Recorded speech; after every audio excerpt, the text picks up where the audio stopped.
For centuries, people have been divided into different groups based on physical characteristics, such as skin color, hair type, and facial features.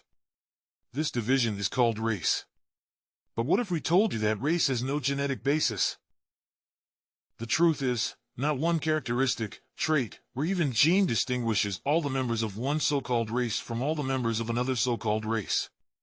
In fact, human subspecies don't even exist.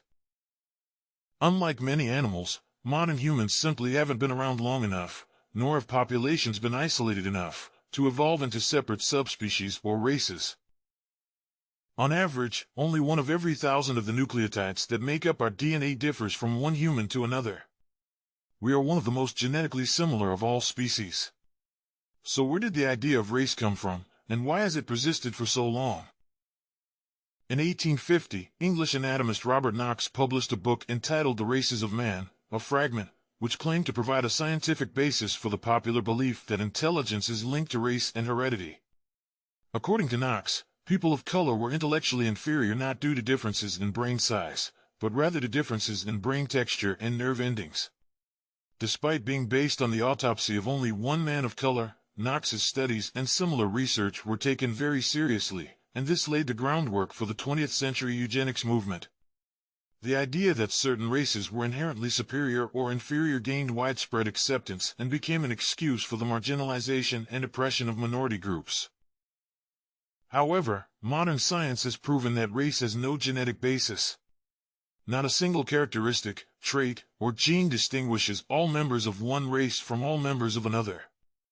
In fact, human subspecies do not exist, and unlike many animals, modern humans have not been around long enough or isolated enough to evolve into separate subspecies or races. We are one of the most genetically similar of all species, with an average of only 1 nucleotide difference in our DNA for every 1,000 humans. Despite this, the legacy of racist ideologies and their impact on marginalized communities still continues today. In North America, and the creation of a black identity and the legal and social codification of white supremacy grew out of this shared history of slavery. The concept of race was then used to justify the enslavement of Africans and their descendants, as well as the systemic oppression of non-white groups in America. It was used to create a false sense of superiority among white people, perpetuating the belief that they were naturally superior and entitled to more rights and privileges than people of color. But the truth is that race is a social and political construct, a product of history, culture, and political systems, and has no basis in biology. It was created and used as a tool to maintain power and control over certain groups of people, and its effects can still be seen in the systemic inequalities that exist in our society today.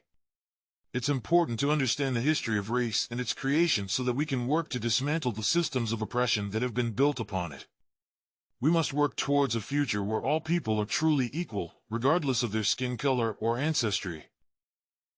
It's essential to recognize and acknowledge the harm that racist beliefs and actions have caused and to work towards building a more just and equitable society for all.